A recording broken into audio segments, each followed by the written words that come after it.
All right. All right. What's going on? You listen to King Cam Ujumbe Podcast and Ujumbe means message. And yeah, we are in the building. We're about to unlock ancient Egyptian wisdom on King Cam Ujumbe Podcast. And I'm glad to be here. So we're going to get ready for a mind expanding conversation on the podcast. We're going to talk about a little bit of Egyptian history. We're going to talk about African spirituality, a little bit of hidden knowledge and with the renowned scholars of the Khemetic Nation. Yeah, we got in the building. We got Anupu in the building. We got Tehuti in the building. We got Suede Santro in the building. What's going on? I'm glad that you guys are here, and we're gonna talk. And these guys, get this: these guys together have written over 22 groundbreaking books. 22. I'm trying to get one. I'm trying to do one. But these guys have done 22 books. What's going on, Mo? I see Mo. And please hit the like button as you come in. Greetings, Brother Mo. He's one of the illustrious alumni, you know what I'm saying? But yeah, greetings, Brother Mo. But yeah, these guys wrote 22 books. Okay, these are experts. They're going to unveil some lost wisdom, decode ancient texts, and reveal some true legacy of African civilization. And guess what? We're going to talk about what Ma'at means. We're going to talk about the connection between the Moors and ancient Egypt. Yeah, I've been waiting on this one. I've been holding that one in my back pocket. We're going to talk about the Moors and ancient Egypt and how time and culture and African history intertwine and some more insight. So, but I'm glad you guys are here. Don't forget to greet the family as you guys are coming in. And we're going to get down to the business. Let's get to this information. So, but welcome. All right. So we are unlocking Khemetic wisdom, and we're gonna talk to the Khemetic Nation. So before we get to this question, what is the science of Ma'at? Okay. Before we get into the science of Ma'at, tell us about yourself. We can gotta go through one person at a time. I think Anupu, tell us about you. Tell us about you. We go from Anupu to Tahuti and then Suede. Okay, sounds good. Hotep, everybody. Um, as he said, my name is I'm Anupu Hotep. I'm the father of 9, Wow. leader of Zone 8 of the Khemetic Nation. That's the West Coast region of California, Washington area, Oregon. We're Okay. separated into um, regions, and we control separate regions. Um, I'm the author of 5 children books. I'm a helper of the Book of Maat. Okay. A full-time day trader. I manage investments for the Khemetic Nation. Also, a data scientist. We build websites, mobile apps, IoT technology, and program video games. We have a lot of video games on the way as well. Hmm. And I also serve as a celebrity death duel. Um, and we do doulas for guiding sacred transitions for people in times of need of the dark times, gate traveling and things Mm-hmm. of that nature. And I'm happy to be here. Thank you, Cam. Okay. All right. All right. Brother Tahuti, what's going on? I am Tehuti Sakem Tawi. Just call me Tehuti. I'm originally from Atlanta, Georgia. I've been in this field of study since I want to say 1988. I've been studying chemetaphysics, is what I like to call it. Okay. Metaphysics. Chemetaphysics, yes, Okay. sir. I helped write one book, and I'm in the midst of writing my own book, the Sacred Marriage Okay. between Tehuti and Maat. All right. Oh yeah. Okay. So yeah, so we're gonna get into that. Okay. I'm the father of 2. Both my children are grown now, which is a great thing. They don't leave your pockets though. They don't leave your pockets. Right. They leave the nest, but they don't leave your pockets. I'm telling you. No, seriously. Yeah. No, seriously though. I'm just excited to be here, man. Thank you very much for the invite. Yeah, man. And Suede. Yes, sir. Yes, sir. Good afternoon, everybody. Hope everybody's good. My name's Suede Santro, author of 9 books, the leader of Zone 1 of the Khemetic Nation. I work in the arts and design department here for the Khemetic Nation. Currently, we have our Khemetic Aboriginal Science Lodge that I started up, which is pretty much a pretty much a library that we pretty much set up for everyone that teaches indigenous science, not only here in America but worldwide. We've currently, within the past year and a half, 2 years now, we've been focusing heavy here in America on ancient Mayan science. Later on this year, pretty much going towards the summer, and later on this year, we're going to be going more towards the Melanesian, Polynesian islands in Australia.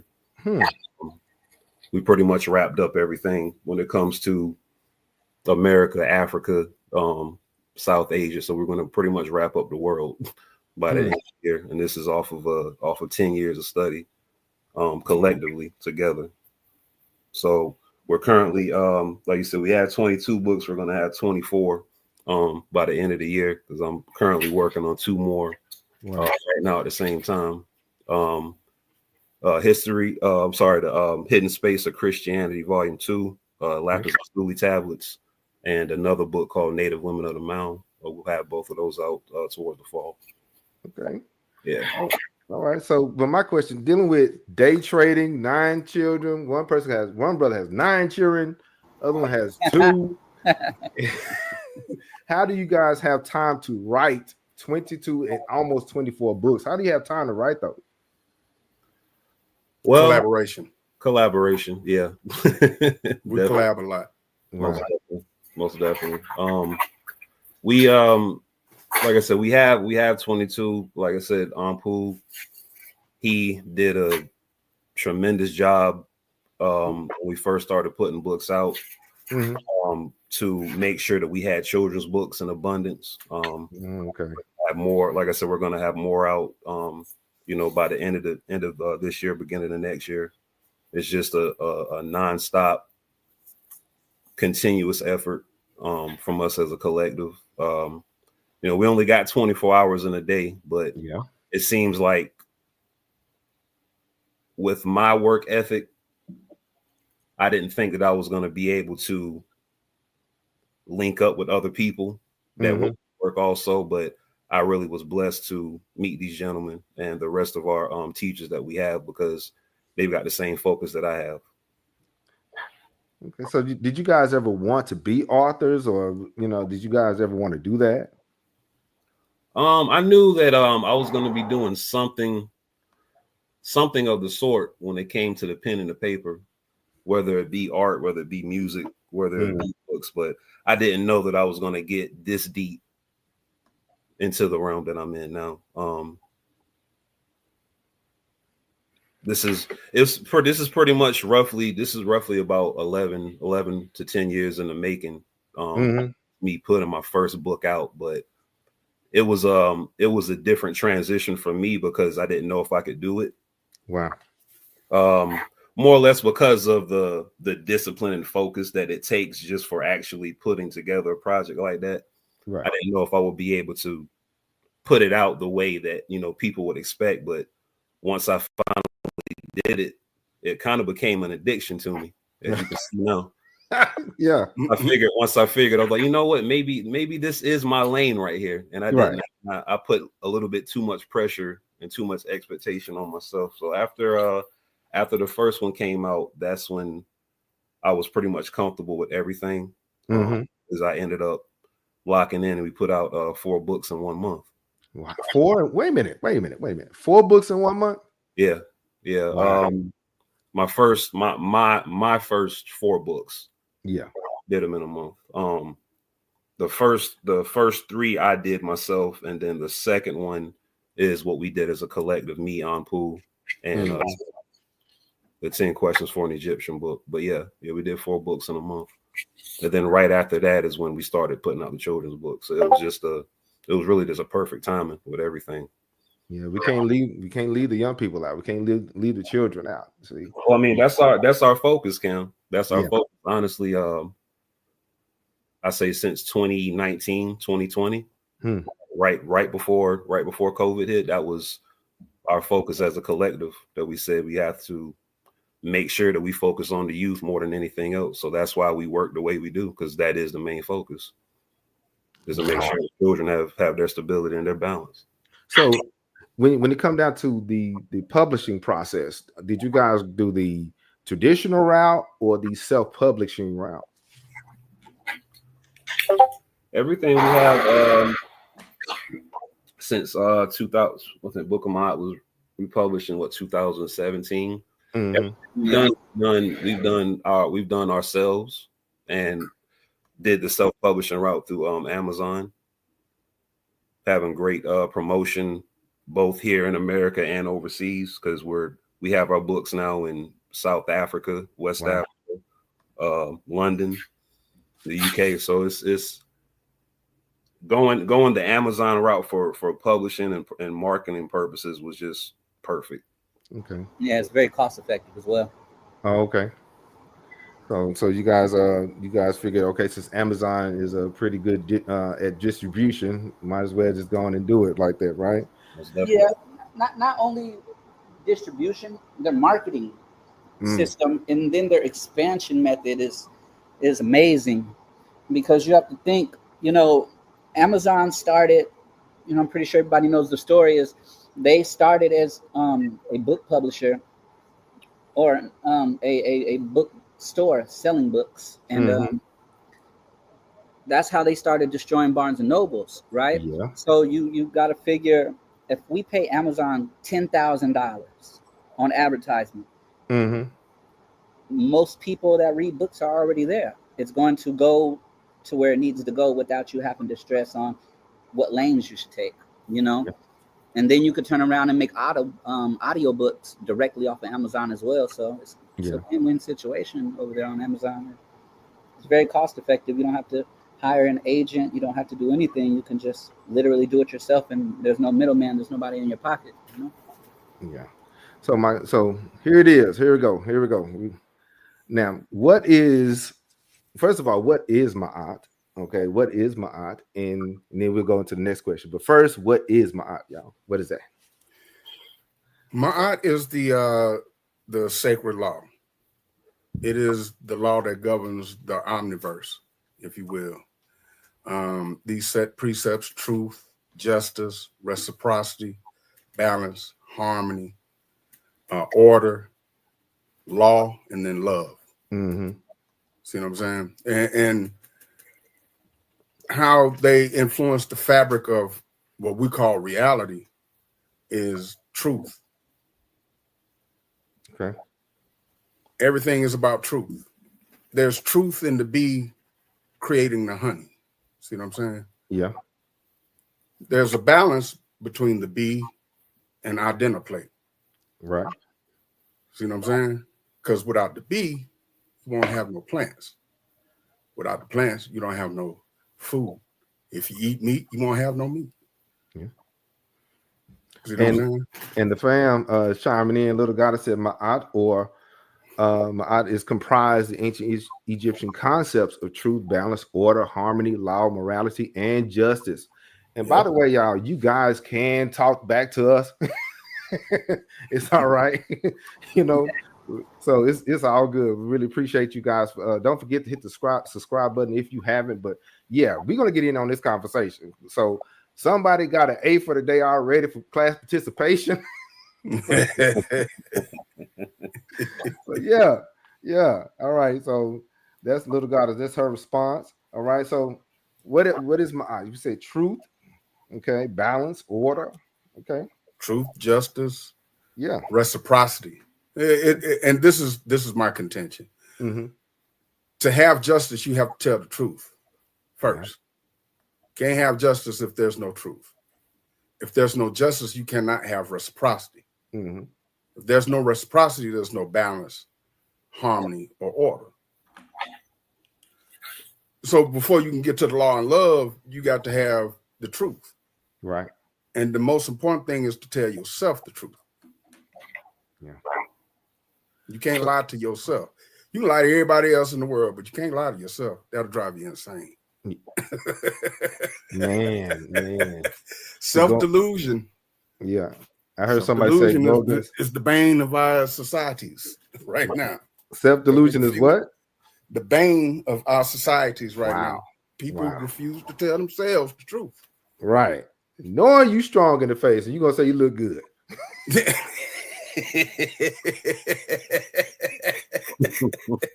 Hey man, look. Body positivity or something, you know. You're right. Don't do that. You Don't live do in the that. big bag life talking about I'm fine. Something like that. Man, because you know that's not you're not being truthful. You're not being truthful. Not being truthful. And you won't receive justice. Yeah. Justice takes many different forms. Mm-hmm. You know what I'm saying? It's not just a legal term. Right. You know, to have a just life and fruitful life is comes through the act of justice. Yeah. And ma'at is a verb. Ma'at is something you do. Mm. It's not just a concept that you think about. These are things you have to do. Yeah. You have to be truthful. You have to tell the truth. What your grandma used to say, tell the truth, shame the devil? Shame the devil. But now, you know speaking of being truthful, Brother Mo had a question. You know, Brother Mo said, what happens when that balance is broken like it is now in our society? In the U.S., a lot of our leaders refuse to tell the truth. What happens? No balance. When there's no balance. I think there's an Egyptian word for it, but there's when it's not balanced. It's called isfit. Isfit. Yes, Proverbs in the book of Maat, page 69. If the God is light, if the God of light is angry with the country, law, justice, and value breaks down, and fools take the place of wise men. Ankh Shikshan. So when there's no balance, you're not balanced. This dealing with anything. It's too much sugar, you're gonna have diabetes. Too much salt, you have high blood pressure. Out of balance. Out of balance. Yeah. And so our fools taking place of the nation right now. That's how you know if Maat is here or not. How you can tell. So how does it go? How does Maat go beyond a moral code and influence to life? You know, because it's one thing to have it on paper. But how can that be done for my day to day? How can that be done? Once again, I mean, it takes action.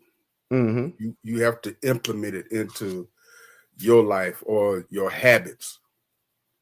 How Dr. Claude Anderson says it, correct behavior. You know what I'm saying? Real simple. Real simple. Correct behavior. Yeah. You have to follow the precepts to the letter. I mean, you know, it's a work that you have to do. Mm-hmm. But you have to do the work to see the results. Mm-hmm. You can't just put dirt out there, no seeds, and then expect plants. It's not how that works. Yeah. You got to plant the seed. And in this world today, it's easy to be around the normal society and blend in and start behaving like them, right? So that's why we're always separated a lot, and we do the work within our own team and in our own nation, right? So in our nation, we don't have to fake for society. We're able to be us more, in the hours or, than most people, because most people have to intertwine and negotiate with, people that are not within Maat. So that becomes them more so. We're us 98% of the time and 2% in the public. We're having to adapt there in order to retain our regular lifestyle. So, in the Discord where we are and where we are online in our network, we're able to be us a lot longer. And that's how you stay in Maat much easier. It's harder to be in Maat when you're dealing with the public 24/7 that don't think or act or behave like you. So that's why we're in the nation. And that's really the power of the nation. You're able to be you and unlock your true powers and be who you want to be and who you've always wanted to be. Yeah. And so little guy is chiming in again. I think she's trying to get an A+. Isfet, it meaning injustice, chaos, or violence as a verb to do evil, is an ancient Egyptian term from Egyptian mythology used in philosophy, which was built on a religious.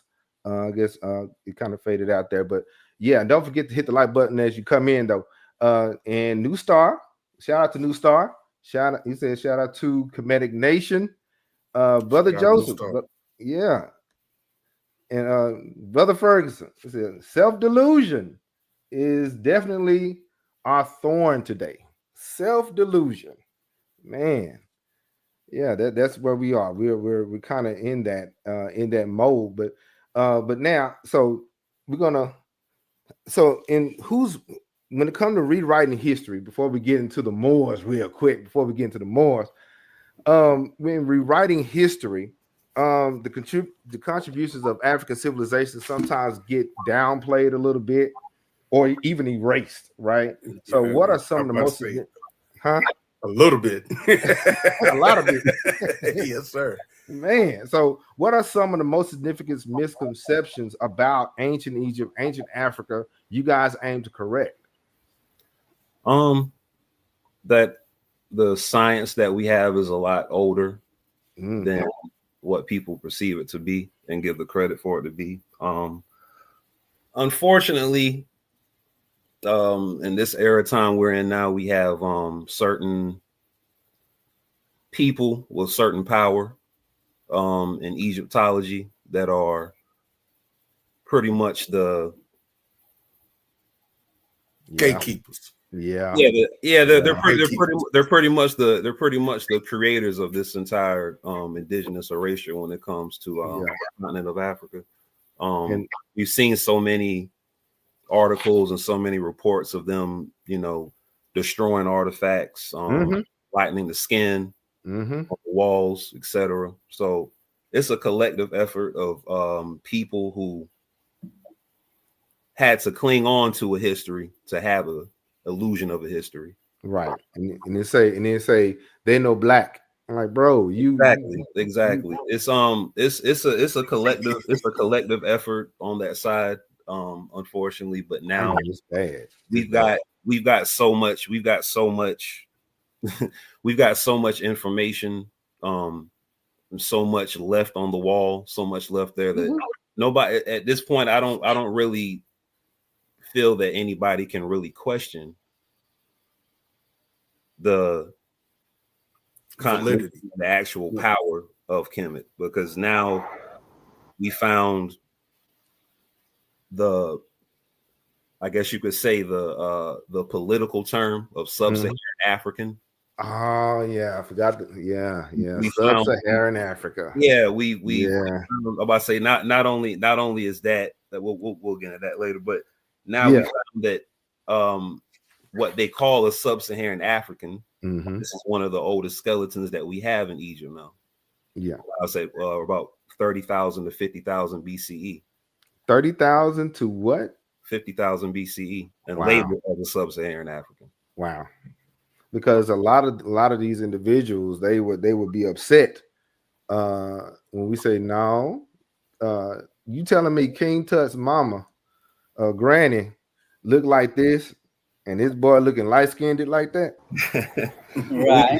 We pulled certain information just within the past 6 to 7 months of newly updated information, saying that all of these people in the oldest royal tombs that they had in Kemet, they came from the south, and I'm talking about below Ethiopia. Oh wow! Yeah, because we come from the Congo Basin. From where? From Congo? The Congo Basin. Man, say because what happens is they would dig up some random person from the Mediterranean and who so happened to die in Egypt and say that's an Egyptian. You're not doing the work like you're supposed to do it. You're supposed to look up the genetics of the royalty, and we know that's totally different. We know that's totally different. We're gonna get into the. We've been teaching within the past year and a half now, 2 years, about the actual oldest royal tombs that they found in Egypt, and that's what they call the Badarian culture. It was going back around 4,000 to 4,400 BCE. the oldest royal tombs that they found in Egypt, and they said that all of these people come from the south. Mm-hmm. And the thing is that there a lot of them are upset because we did listen to Dr. Ben, or we did listen to Check Into Joe, and we listened to those scholars and Dr. John Henry Clark and say, hey, Egypt came from the south. It came from Nubia. It came from Ethiopia, even further south. And so you can't separate Egypt from Africa, and you can't say that Egypt is not an African nation. And so that is the issue. But my thing is, what can we do to push that forward? What can we do to push that information forward? You guys are writing books, so that's one thing for sure. So, I mean, yeah, that's one thing. We have to attack all forms of medium, whether it be written, like we're doing now with the YouTube game. Yeah. You know, we just have to correct a lot of inconsistencies that have been put forth, you know, and in that correction, we have to make sure that we put forth the right information. You know what I mean? We have to dispel the spell that has been cast. Wow. Dispel, wait a minute. What did you say? Dispel the spell that has been what? Cast. Wow. And so, Yes, speaking of that, Brother Suede, this book, The More You Know, the spell different. Yeah. Yes, sir. I want to know about this. More You Know, this is the last book I released. This is my 9th book that we did. I took about 8.5 months to put this one book together. I tell when we have class and when we just have our regular side classes and whatnot on our Discord, I tell people that, you know, this book right here, this is pretty much this was kind of the completion of the series of just the amount of information that we had in it, because now the entire the entire misconception and all of the gray area of what the Moors did and who the Moors are, you know, all of those questions were answered in one book plus some more. So we spent a little more time on this one because we knew we had to fill in all gaps, and we knew that we had to answer all questions. With what we have left over from this book and from the response that we got from it, it's a good possibility we might do a volume 2 to this book as well. Might do a volume 2? Yes, the way it's looking right now, we might have a volume 2 to this one coming. Okay.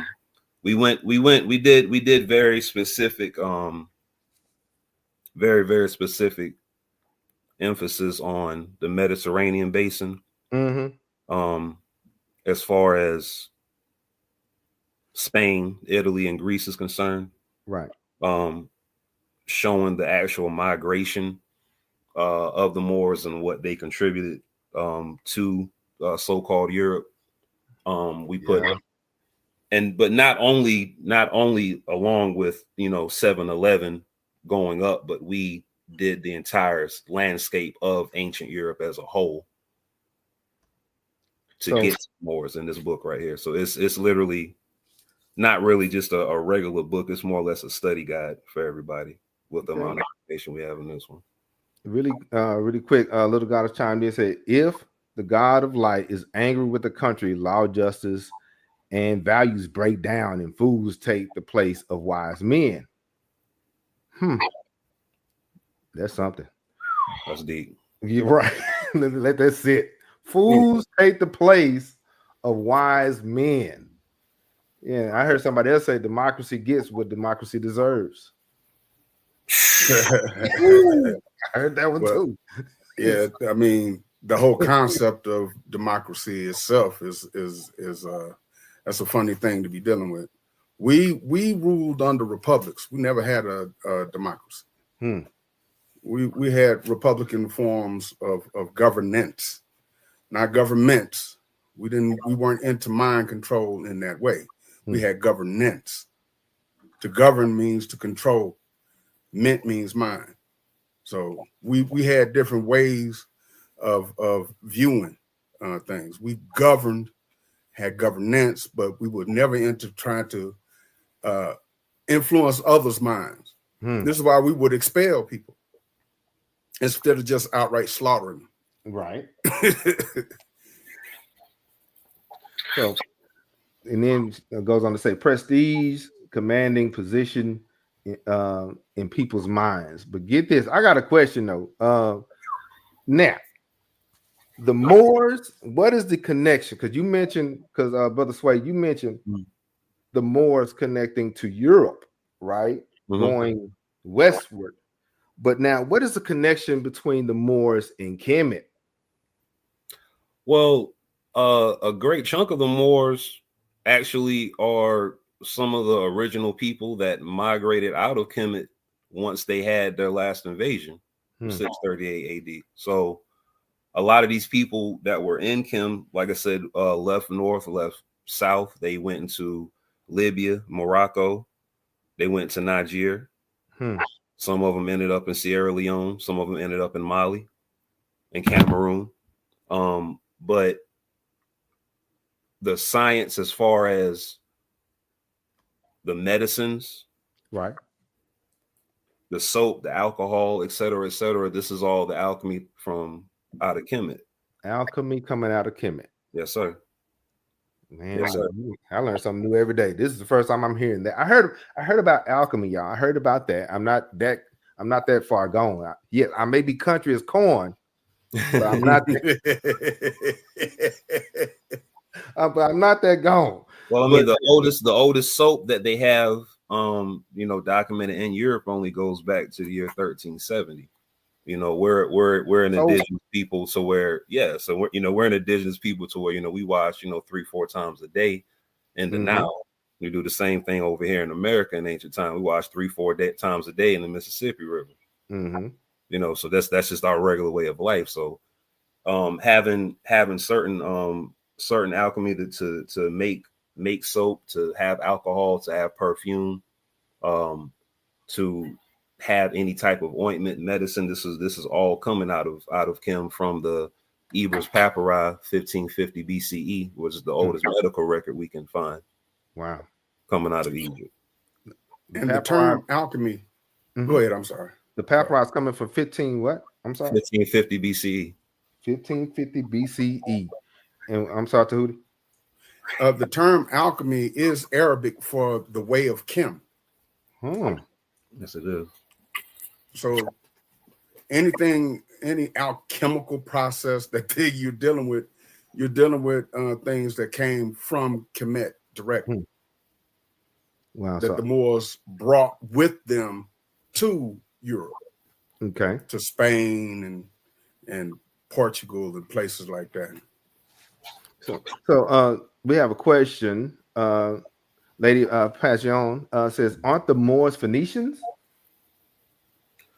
Well, coming from the master teacher Baba Kaba, the Phoenicians, they originated in Ethiopia and migrated into the Middle East.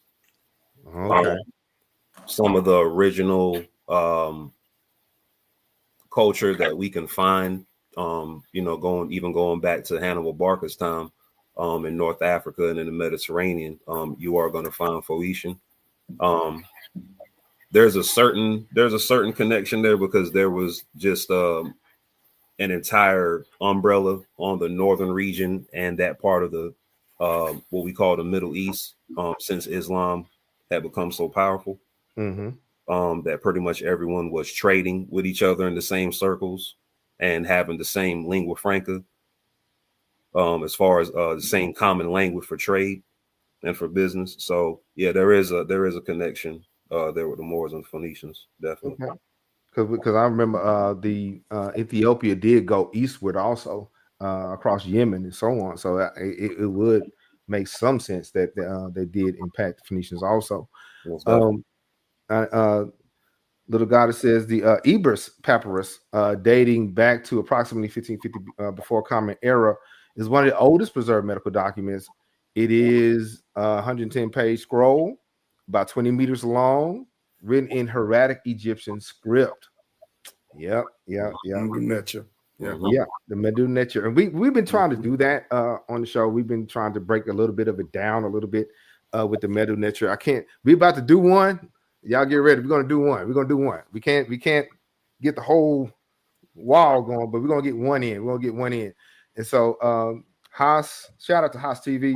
The amount of compiled evidence via literature and research and documentation. This includes the purchase and procurement of rare research text. Yeah. So brother Suede is saying that the Moors came out of Kemet, and of course we concluded that Kemet came out of the south, came from Ethiopia. Yeah. So that's really cool. And so what about this book? The Southern Roots of Time? Oh man, this is yeah. Yeah. This is my third book that I released. This is one of my personal favorites here because this book here is more or less on my bloodline. Okay. The cover of the book is an actual Gullah Geechee ceremony on the Low Country in South Carolina.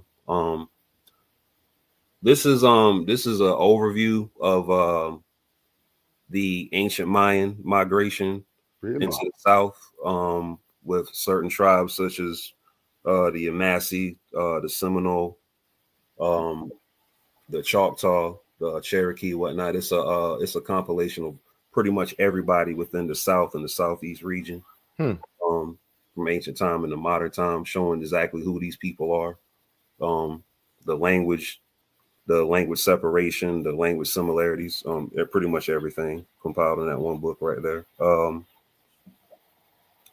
It's one of my favorites. This one, like I said, I had to go ahead and put this one out on a personal level. It does sound personal. To clear up, because we're gonna go in a little bit more on the Native Women of the Mound book, but to clear up, like I said, the actual lineage of who we are as Gullah people here in America, because a lot of misconceptions of who we are and where we came from, and this, that, and the third. So I had to go ahead and put this one out just for family. I don't know. When I saw the title, The Southern Roots of Time, I thought about CP time. we focus more on events. Yeah. We'll get there when we get there. Yeah, this is pretty much our first book highlighting indigenous culture here in America fully. This was the one right here. Okay. So before we get into this, Khemetic knowledge, of course, the Medu nature is spelled Medu.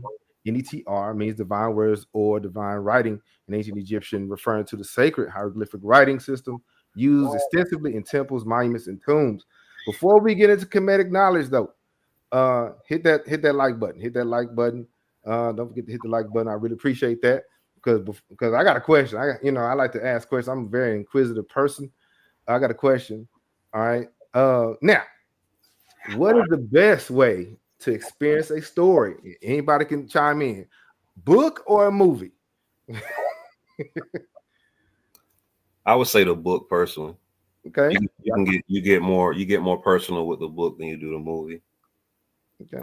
What do y'all say, people? Book or movie? Y'all can comment that. Book or movie? What do you say? I say book also. The book allows you to explore your concepts within your own head instead of an image being presented to you. Yeah. You get to present the image yourself. And this is where you get most of your information from, Okay. That's why I say the book. I like the book because you're able to critically analyze something. But I think once you read the book, that's why people always say when they see the movie, they say the book is better. Because you get to use your own imagination. You get to use your own thought.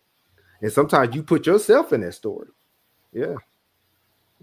So appreciate that. Now, here we go. We're about to get into some Khemetic knowledge. Shout out to the fam. We talked about the Jed a few weeks ago. A little bit of it. All right, so their topic regarding symbols representing everlasting or genetics are everlasting, still digging up artifacts today.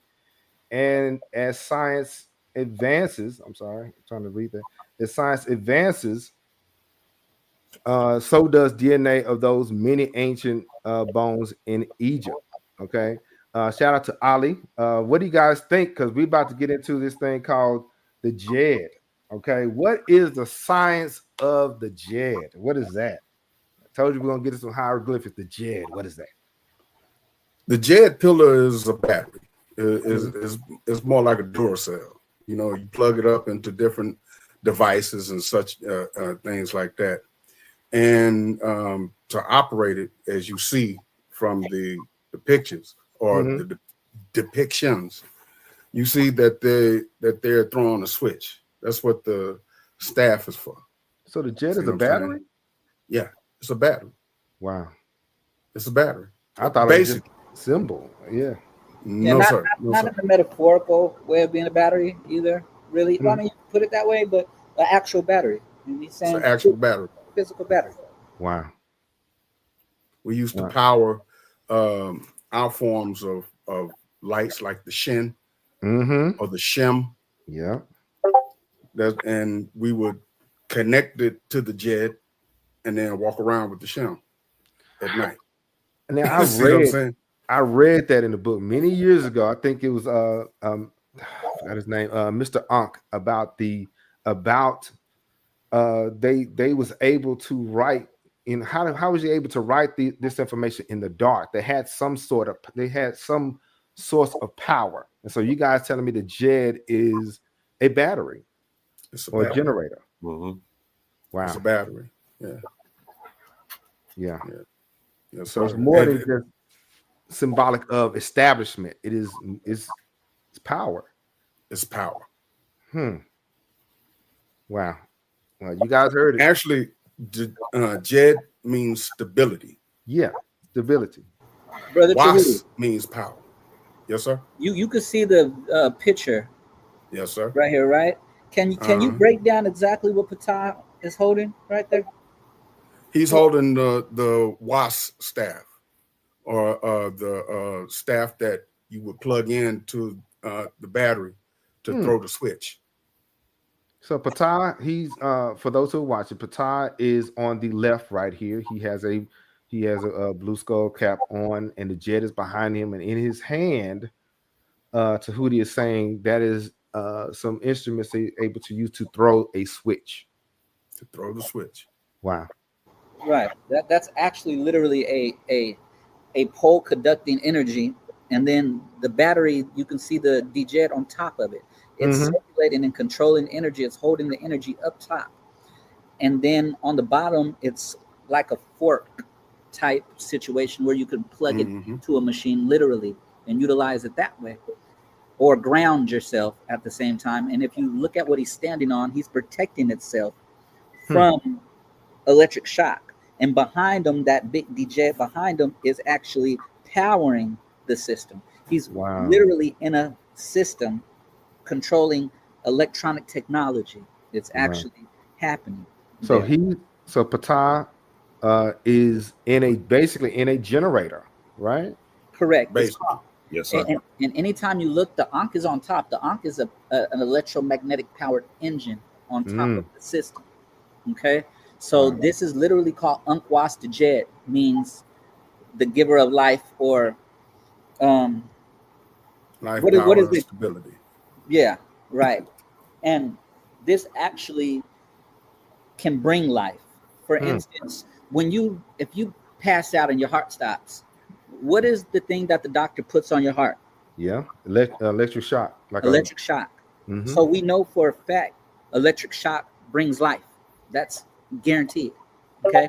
And it's funny how that Ankh on top is considered or called the breath of life as well. And you can see the electro radiation pulses in the pictures. They draw like a couple of little lines when they're saying somebody's getting the breath of life directly off the Ankh, because the Ankh is an electro-powered engine, electromagnetic powered engine, and it brings life to you, and you can live a lot longer with it. It can reverse cellular damage. It can do a lot And yeah, we could go on forever with that, but it's literally a medical tool.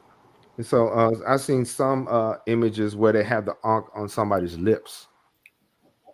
Definitely Mm. bringing them back to life, either Mm. here or the afterworld or the underworld or whatever you like to call it.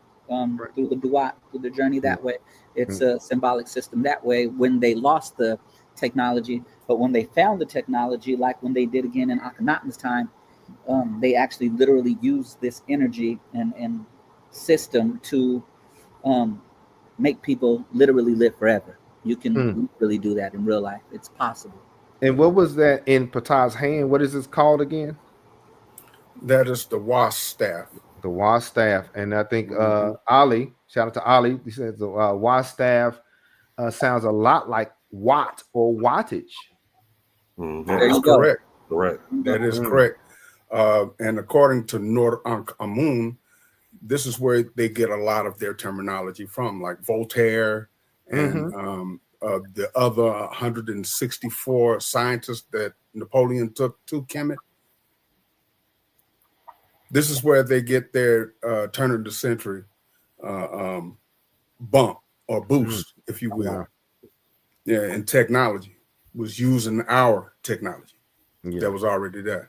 Because I'm still I remember I don't have the picture here, but you know when King Tut was found, and it was a lot of Nubians was there. Okay. And I still have reason to believe the Nubians was the ones that was teaching him the knowledge. I think they was teaching Howard Carter what this means, what that means, and what this look like. Most definitely. Yeah, and most definitely. To be clear, there's no difference between the Nubians and the ancient Kemites. There's zero. Oh boy. Zero. One more time for the one more time. Yeah. To be for clear. The people who are late to class. I'm gonna check roll. Anupu said what again? What did you say? To be clear, there's no difference between the Sudanese or Nubians, whatever you like to call them, and then ancient Kemites. And then to even stretch it further, because they like to invade our land, there's no difference between Kemites and ancient Greek. Let's go there. Yeah. Straight up. Let's go there. Straight up. No lies detected. Somebody finna be mad, dog. They finna be mad, dog. He said everybody black. There you go. I mean, the ancient Minoans are the ones that created Greece. So ask them where the Minoans came from. And because I think in Greek mythology, correct me if I'm wrong, I think one of the individuals, I forgot the name. It's in the Clash of the Titans or something like that, and their father was from the Greek was from Ethiopia. Yeah, Zeus was originally painted as being heavily melanated, as was Apollo, as was Poseidon. Yeah. So yeah, that part. Yeah. So, melanin. Great. Go ahead. I'm sorry. I said, and so was Alexander the Great. Wait a minute. Yeah. Alexander the Greek. Yeah. The original depiction of him. Yeah. Heavily Philip of Macedonia. His father. Yeah. Wow. These were melanated beings. These were melanated people. And then you can keep pushing east. You can go as far as Krishna, go as far as Buddha, the ancient Buddha. You can go as far as the ancient Japanese. You can go all the way into North America, South America, everywhere. Because there's some early pictures of Buddha. And them they had the curly hair. They had that. They weren't snails, bro. They need to deal with that.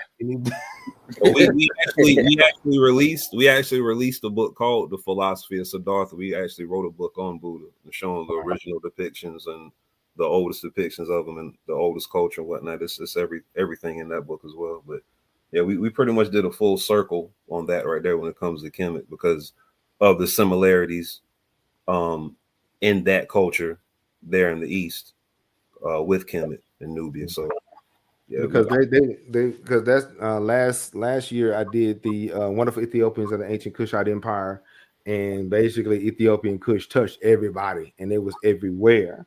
And so we can't write off the fact that Ethiopia, these people were isolated when they had civilizations over 20,000 years. That's a fact, bro. That's a That fact. is a fact. We're finding their DNA everywhere, and we're going to have class tonight. In a few hours, we finding the DNA literally everywhere on the planet right now. Yeah, speaking of DNA, Ali said I was just looking at DNA, and some Edo people have EM38 haplogroup, and that's a Grecian haplogroup. And also the Hausa. There's a lot of people like the Hausa and Fulani. Their stories say they came from the Nile Valley.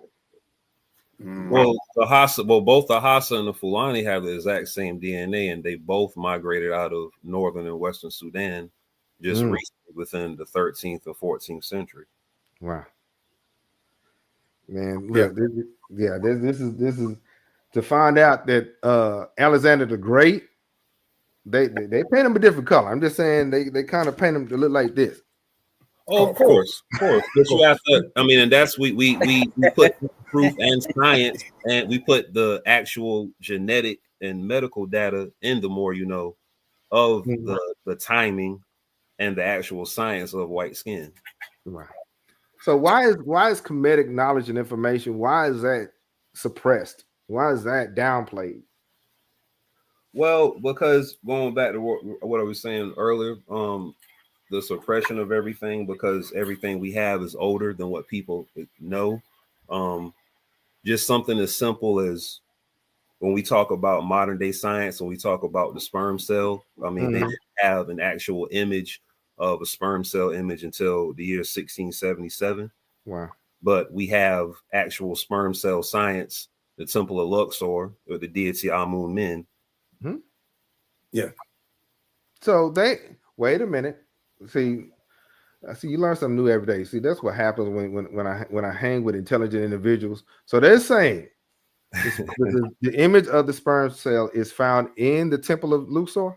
Yes, sir. Going back about 4,000 BCE, roundabout. Wow. Yep. Yeah. 4,000. Yeah, I'm in school now. Before Luxor was even finished completely, it was actually part of the early build. Exactly. Yep. Wow. That's crazy because it's so much information that's looked over or left out. Yeah. They have tools to deal with hair, so they certainly have tools to deal with science, and they have tools to deal with time. Because the Temple of Luxor, when they built it, it wasn't just something pretty; it was actually a timepiece. It actually helped them tell time. And so we have the 12 hours a day and then 12 hours a night. And so that's when, of course, according to ancient tradition, that's when the Pharaoh does fight that battle at night and then rises again in daytime.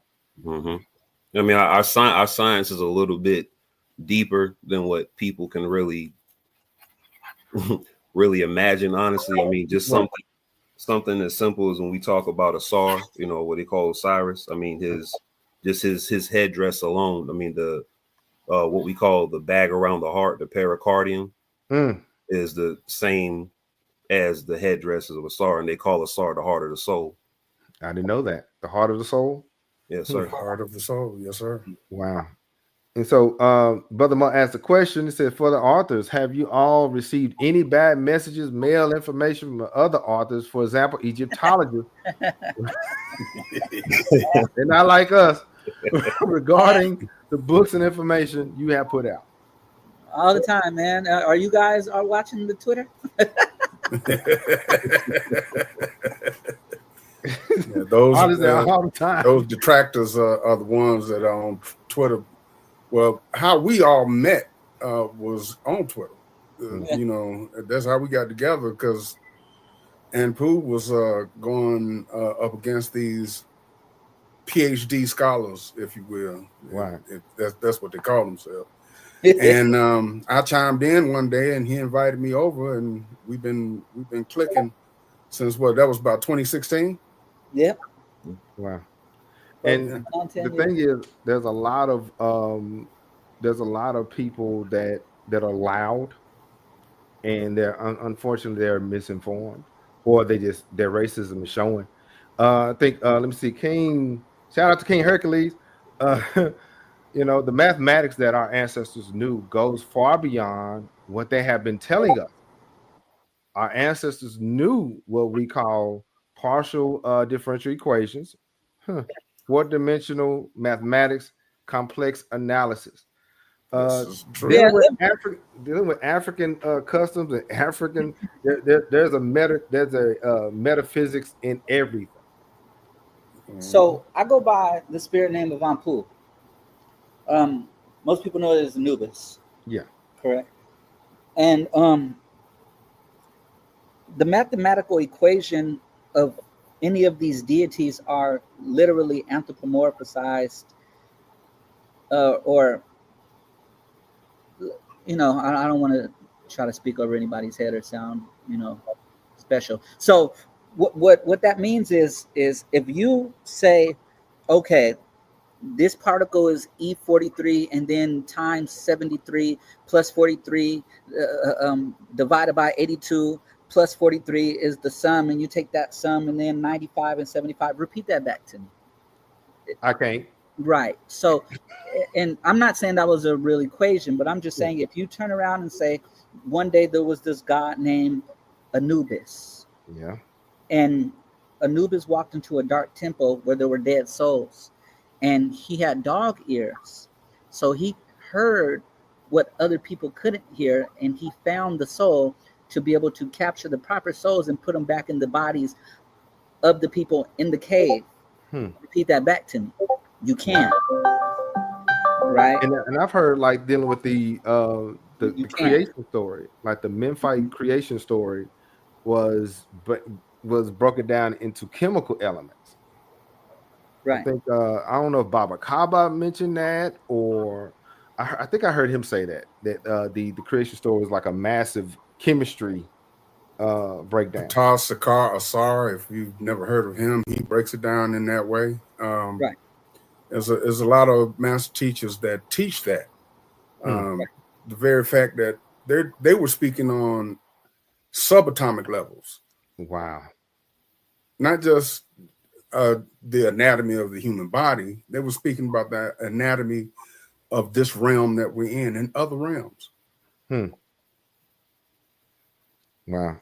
So what steps can we do to let me ask it this way. So when it comes down to scholarship, I know you guys writing books and everything. What is the future of African scholarship? Because Dr. Ben was my man. Dr. Ben, Dr. John Henry Clark. What is the future of African, or more specifically Khemetic and Nubian scholarship? What's the future of that? So the future of African scholarship is it's basically multidimensional over a linear equation, right? We're moving beyond theory. We're returning to cosmological science, to sacred economics, okay, to spiritual technology, more so than how everything's just flat today. It's pretty boring in the world today when it comes to new technology, right? Even AI needs to be able to get quantum in order to understand how we act, and then they can create fake holographic. You said future, so I can talk future. It's okay, right? So this is just theory. You guys don't say, hey, there's no data on this, right? So, but because we like to bring nothing but proof when we speak, but we're talking future, right? I can't give you data of future, all right? So, when you speak like with holographs and holographic systems, you can shine lights basically like a baby projector and then show a person. And with Chat GPT, they're getting there, but you should be able to talk to Einstein in front of you, and you should be able to sit in your living room, right? And if he can sit in your living room and you can talk to him and ask him everything he knew, because his IQ and the whole large language model was simply built within Einstein, and it's his specific IQ. You can learn a lot easier from a holographic system. Okay, um, that would be um, that would be physical technology, how they have it today. If you understood the science of Anubis or Mm-hmm. like we spoke about, and you can actually capture a soul and you can speak to a soul, now we're back into spiritual technology. There it So is. instead of it being a holograph, which where they're going, we will be able to have a spiritual intertwining with a ancestor that knows all and speak to it just like it would be Chat GPT, and there would be no need to code it because you'll be pulling it out of the quantum, right? So that's one big system that we'll be able to utilize in when it comes to, and when we say African scholarship, I don't really like the word Africa. I mean, I love Africans, I love you all, but the thing is that's why we're Kim. You know, we have the birthmark of of the first people, Right. right?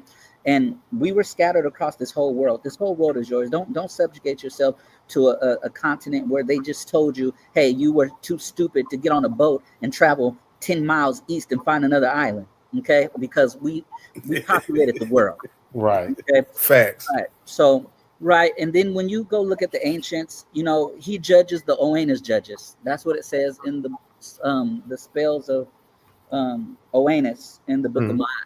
And it really means we're no longer waiting. We are becoming the authority, right? We're judging now. It's time for us to judge. It's not time for us to be judged and try to prove ourselves. It's time for us to start doing the judging, right? Our scholars of the future will merge ancient wisdom with AI, engineering, and cosmology, language with vibration, okay? And we're reclaiming authorship of the narrative. And designing our new platforms, I'm actually building a system that's handling this VR type of situation right now for hands-on learning, and we're going to be creating systems to serve our people. So we're thinking about everybody as a whole because that's what a good marketing person does, but we also have to make sure that everybody puts the the needed first, right? Yeah. Because they've been, I think they, if I can go into speculation, they have been alluding to this kind of fact dealing with genetics, because I think Ali mentioned um, DNA evidence for the future. They've suppressed that. Okay. Yeah. And King Hercules is saying we have to get back to doing science the way our ancestors did. White people call it pseudoscience because they can't do what we do. And Right. the reality is they've been touching on it. One of my, I know you guys may think differently, but one of my movies I used to like watching growing up was Stargate. And man. it started Yeah, right. So that's and an then extremely deep movie. right, and Yeah, I like that one too. Stargate, and then the next one is one of my favorite video games. My son would laugh at me. I would play this game all day, every day. Assassin's Creed, because that deals with genetic memory. It deals with you already coming in with all this wealth of information, and so The Stargate took the actual gate from the Temple of Dendra of the ceiling of the cosmological star map, right? yeah, And yeah, then if you look at that star map, and then you go look at Elon Musk's jet system, it's the same system as well. wow. And I posted it after he posted, and then he didn't really say too much. All he said on his next post was love to the creators. And so my thing, and then think about that. Not only the Temple of part. Dendera, the Europeans or the Europeans would call like the door that is by an Egyptian coffin, like the little line that's in the door. What they call it, a false door. I said, "No, bro, it wasn't for you." Facts. It wasn't that door. They call it a false door to fool the grave robbers. No, bro, no, that wasn't for that. Yeah, It wasn't for that. that's a Maat door. That's that door was built for people that can go through the holy of the holies. You travel through that door, and then there's a small baby door in the middle of the temple where you can actually enter through and speak to the ancestors. This was actually a channel a channeling system where the ancestors vibrated through, and we can vibrate through the other way once we channel with them. Man, say that Holy of the holies. Because I know that the Temple of Luxor is as you, if you look at it, it looks like the body of a person. It is. Yeah. With their mathematical breakdown of their mathematical breakdown, yes, sir. There's always some math involved. I am a history major. That math don't be mathing for me. But history is mathematics, though. I mean, it's not separated. Okay. You can't separate the two. Now I feel good. Yes, sir. There you go. But the thing is, it's all connected basically, and so that we have to really get into that one. We may not have any time today to do it, but Anupu is describing channeling from the Akashic records. That's interesting, and Ali said Elon's system ain't doing nothing. He don't got the bloodline, so they may have the information, but that melanin is lacking. Let me tell you, technology world. You know that's what we were talking about. The difference between, our science and our sacred economics and our spiritual technology versus their holographic system. So you're absolutely right, Ali. Yeah, Ali is absolutely right, because they cannot. It's like this. They refract light very differently from how we refract light. See what I'm saying? How we interact with light or the sun is extremely different from how they do it, because they lack. As a matter of fact, OCA2 type 2 albinism is a mutation. It's not an adaptation. Facts. It's a mutation. And because it's a mutated gene, it's receiving the information from the sun backwards, if you will. Right. Upside down mathematics. Yeah. This is why they can't recreate any of the things that we use to build our temples. Wow. Our pernechas. Yeah. You know what I'm saying? Or what they call pyramids. Mm-hmm. And this is on a global scale, because the pyramids are not just in Kemet. Right. They're all over the world. Wow. We were doing this everywhere. And I do mean everywhere. We were everywhere with this information. I heard those pyramids in North America. Oh, yes, sir. Oh, most definitely. Oh, King Cam. Oh, sir. Here we go. Here we go. Now we're about to touch on it. Now we're finna go there. King Cam. Oh, sir. We got it's documented. Yeah. Oh man. Almost fell out the chair. Almost fell out the Tell chair. about the gun line, boss. Almost tell about the gun line. I guess we'll do this another time. Oh no! Well, no, it's fun. It's fun. Oh, it's fun. We can do it in 5 minutes, or we can do it in an hour. Man, we got a lot of information. I promise you. Now we got he's not lying or exaggerating at all, bro. We got the oldest actual pyramid structures we have right here in America, bro. But we got information now. This is what we got over the past year, that the same mathematics and calendar is used by the ancient Mayans and the Egyptians, and they also use the same cement alchemy. Limestone. And Brother Mo, he said the pyramids here are never talked about enough. I don't know. A lot were destroyed. A lot were destroyed, and when Columbus sailed into the Caribbean, we already had a document of over 1 million mounds and pyramids here in America. Wow! When he got here, there's over 1,000 that's undocumented. This in Brazil alone right now. So I'm gonna give you the example of the destruction. All right, you know all of those old cobblestone roads. Yeah, those bricks were made out of our mounds and pyramids here in North America. Wow. Yes, wow. So they just reuse stuff because they didn't have the ingenuity to make bricks themselves. They just the difference between having melanin, having failed melanin, and having melanin. Yeah, that's the difference. So, and then King Hercules, it said, Deep never thought of them receiving info backwards from the sun. That was new to me also, King Hercules. That explains Madimba Ani's work, Yurungu. Yorugu. Yeah. Yuruku. Okay. But by them receiving information backwards from the sun, it says a lot. It says a lot. It says a lot. And then they, Ali says they're over there telling you the sun is going to kill you because it's dangerous, but the people in the islands bathe in it, trying to weaken us. It's just my thought. We have a mathematical equation showing that, and we'll have Cam posted on his Twitter. So you guys make sure you're on Cam's Twitter. I'll send him the mathematical equation, and he'll post a picture of it so you guys can get that information about sun energy receiving and sending. Okay. Mm-hmm. All right. Now, so before we go, what is your message to the world? What is your message to the world? I keep it clean and dry. Read as much as you can.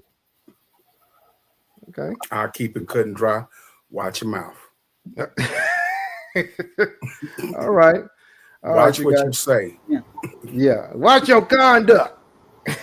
Your mouth. Mine is remember who you are. Wow.